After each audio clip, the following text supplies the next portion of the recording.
President. Thank you very much. It's a great honor to have you.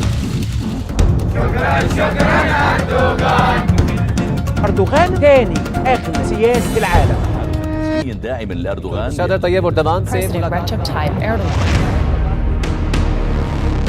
Bize korkmak yaraşmaz. Bize korkmak yakışmaz. dadka qaar waxa ay u yaqaanaan aasaasaha Turkiga cusub iyo hogaamiye siyaasi oo aragti fog leh halka dadka kalena ay u yaqaanaan nin kaliya taliya oo ka dambeeya caalamka intiisa kale isla mar ahaantaasina ku shaqeeya qarnigii adoonsiga waa laacibka kubadda cagta Erdogan oo ahaa hogaamiyaha dalka Turkiga soo gaarsiiyay 20 dawladood ee ugu awoodda badan dhanka dhaqaalaha Recep Tayyip Erdogan waxa uu dhashay sanadii 1956 isagoo ku dhashay xaafadda Qasim Pasha oo ku taala magaalada Istanbul kana mid ah xaafadaha ugu faqiirsan yaraantiisii waxa uu ku soo barbaaray inuu wax ku iibiyo wadooyinka si uu u saacido aabihii Bize korkmak yaraşmaz. Bize korkmak yakışmaz. isagoo jaamacadiisii ka galay jaamacadda Marmara kaasi oo qaatay kulliyadda dhaqaalaha iyo horumarinta oo ka mid ahaa dadka fuqarada ah ee ku nool magaalada Istanbul waxa uu dugsigii sare ka baxay dugsiga sare ee laga soo saaro culimada iyo sidoo kale khudbada masaajidda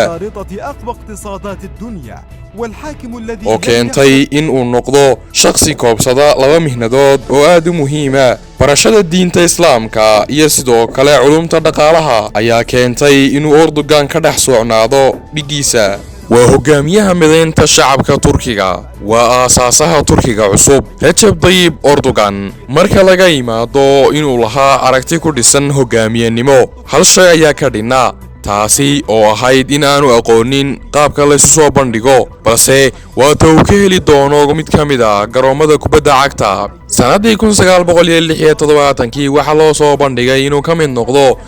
ciyaartooyada ka mid noqonaysa mid ka mid ah naadiyada ugu caansan dalka Turkiga oo ahaa naadiga waabi ka ciyaari jiray balse Erdogan waa uu diiday arrintaasi isaga oo doortay inuu ka mid noqdo siyaasiyiinta ka ciyaaraya garoonka siyaasadda dalka Turkiga bilowgii Erdogan waxa uu ku soo degdegay garoonka siyaasadda isaga oo ku biiray xisbiga ammaanka wadanka isla mar ahaantaasna waxa uu uga wareegay xisbiga horumarinta kaasi oo ugu dambeyntii ku biiray xisbiga Al-Fadila İhtiraslar çağıldır, yuvalar yıkılır, geceler vardır, dirilişe gebedir, fecr olur, şehri İstanbul fetholunur, bir sağ kapanır. انخرط أردوغان مبكرا axsaabta aanu soo sheegnay dhammaantood waxaa xukumayay macalinka Erdogan ee siyaasadda Najmuddin Erbakan kaasi oo ahaa mid ka mid ah macallimiinta siyaasadda dalka Turkiga balse axsaabtani waxay ahaayeen kuwo intooda badan laga digay gaar ahaan ay ciidamadu ka digeen in lagu biiro si uu noqdo maayirka magaalada Istanbul sanadii 1994 Recep Tayyip Erdogan waxa uu noqday maayirka magaalada Istanbul waa magaalo xajmi ahaan weyn isla mar ahaantaasina dhibaatooyinkeedu ay fara badan yihiin waxa uu ku guuleystay kadib markii uu noqday maayirka magaalada Istanbul waa mid ka mid ah magaalooyinka ugu qashinka badan waqtigaasi ahayd waxa uu dalka Ruushka ka soo iibsaday gaas si uu ugu baabi'iyo qashinkaasi kadib markii uu ku guuleystay baabi'inta qashinkaasi waxa uu sameeyay mid ka mid ah warshadaha loogu talagalay baabi'inta qashinka ka soo hadha marka la gubo xashiishka magaalada laga soo ururiyo Istanbul oo ahayd mid ka mid ah magaalooyinka ugu qashinka badan waxa uu Erdogan ka soo saaray intii uu ahaa maayirka mid ka mid ah magaalooyinka ugu quruxda badan qaaradda Yurub waxa uu aasaasay biyo xidheen kuwaasi oo ugu talagalay in magaalada Istanbul biyaha gaarsiiyaan si ay xaqiiqadaasi u rumowdo waxa uu sameeyay dhuumo magaalada Istanbul biyaha u kala qaada taasi oo keentay in guri kasta oo ku yaala Istanbul uu helo biyo nadiif oo ku filan sidoo kale intuu xilka hayay waxa uu ku guuleystay in ka badan konton isugu jira bridgeyo godad dhulka hoostiisa iyo wadooyinka degdega si loogu yareeyo saxmadda iyo jaamka ka jira magaalada Istanbul ee dhinaca baabuurta golaha deegaanka Istanbul waxa lagu lahaa deyn gaaraysa $2 bilyan balse Erdogan waxa uu ku guuleystay $4 bilyan 4 sanadood oo kaga gudbay caqabad ay ka gudbi waayeen dhammaan maayiradii isaga ka horeeyay ayaa keentay in dhabaha uu xaadho inuu si fudud Erdogan ku haweysto tegitaanka qasriga madaxtooyada Turkiga Mesafe koşucusu değiliz.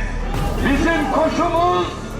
ila nihayet sürecek bir maratondur. عام 1994 isku daygaasi uu ku guulaystay iyo mucjisadaasi uu ka dhabeeyay Erdogan waxa uu arkay in uu si fudud ku tagi karo qasriga madaxtooyada Turkiga balse waxa arinta mar khaliya bedelay xogaa gabay ah oo uu ka akhriyay fagaare uu soo istaagay taasi oo u bedeshay arinta in la xidho Erdogan isagoo xabsiga ku jiray muddo 4 bilood ah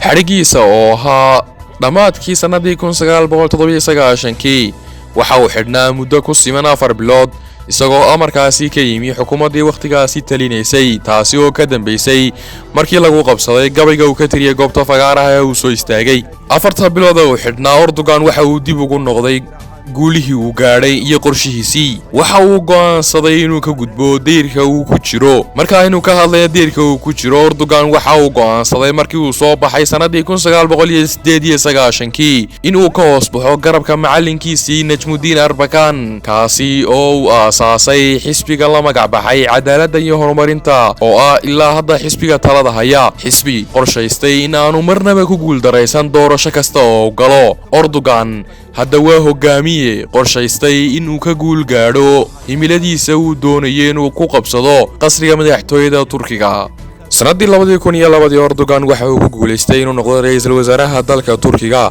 kaasi oo qorshaystay inuu Turkiga u jeediyo dhanka bari Turkigu markii Mustafa Kemal Atatürk aasaasay waxa uu siyar uga soo dhaxbaxay doontii Islaamiga ahayd oo ku dhex jiray balse Erdogan waxa uu dib ugu soo celiyay inuu ku maamulo ruux Cusmaaniya iyo sidoo kale in uu jeediyo dhanka bari si uu Turkigu xooga u saaro ka dhax shaqeynta arrimaha muslimiinta ujeedada siyaasadeed ee Erdogan waxay ahayd mid cad taasi oo ku saleysan qorshaha siyaasadeed ee uu diyaarsaday kaasi oo halkudhigiisu ahaa siyaasad bilaa dagaal sanadii 2005 Erdogan waxa uu bilaabay in wadahadal midowga Yurub sidii ugu soo biiri lahaa Turkigu ma noqonin isku xidhaha qaaradda Yurub iyo Aasiya oo kaliya balse waxa uu noqday goob ay ku soo hirtaan reer galbeedku iyo sidoo kale dheelitirka awoodeed ee reer bariga dhismaha 13 sanadood oo ka mid ah aasaaska Erdogan ee Turkiga waxa uu Erdogan ku guuleystay inuu kor u soo qaado dhaqaalaha Turkiga oo ahaa 150 bilyan oo dollar isagoo ka dhigay 850 bilyan oo dollar sidoo kale waxa uu ku guuleystay kor u qaadida miisaaniyadda la xiriirta waxbarashada caafimaadka iyo sidoo kale arrimaha difaaca waxa kale oo Erdogan kor u qaaday arrimaha ganacsiga iyo wax soo saarka kaasi oo ka bilaabay 2% isagoo gaarsiiyay 2.42 sidoo kale Erdogan waxa uu ku guuleystay inuu kor u soo qaado miisaaniyadda la xiriirta dhanka difaaca iyo sidoo kale in uu gaarsiiyo helitaanka qofka shakhsiga ah oo hela sanadkii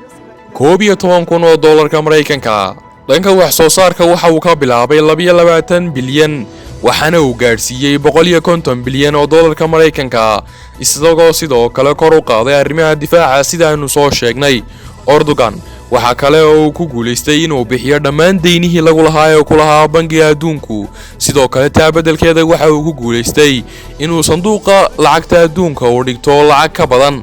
114 bilyan oo dollarka Mareykanka sanadii 2014 marka loo eego 22 bilyan oo dollarka Mareykanka oo ahaa sanadii 2002 kaydka dahabka waxa uu gaarsiiyay 135 bilyan iyo bar dollarka Mareykanka kaasi oo kaydsanaa waana sababta keentay inuu dalka Turkiga ku soo biiro 20 dawladood ee ugu awoodda badan caalamka guulo badan oo uu gaadhay iyo sidoo kale hawlo badan oo ka dhabeeyay kaasi oo keentay inuu samaysto saaxiibo fara badan iyo sidoo kale cadow fara badan dhibka kaliya hadda hortaagan uu yahay caqabad ka taagan bariga siyaasadda dalka Turkiga dhibaatooyinkii ugu horeeyay ka hor yimi waxa kamid ahaa isku dayay inqilaab taasi oo keentay inuu xidho boqolaal askariintii u dhaxaysay sanadii 2011 ilaa 2013 kuwaas oo kamid ahaa xubno lagu tuhmay ka qayb qaadashada inqilaabyo hore iyo sidoo kale kuwa lagu tuhmay inay qorsheynayeen inqilaabyo cusub Erdogan sidoo kale waxa uu xaliyay mid kamid ah dhibaatooyinkii ugu adkaa ee soo maray dalka Turkiga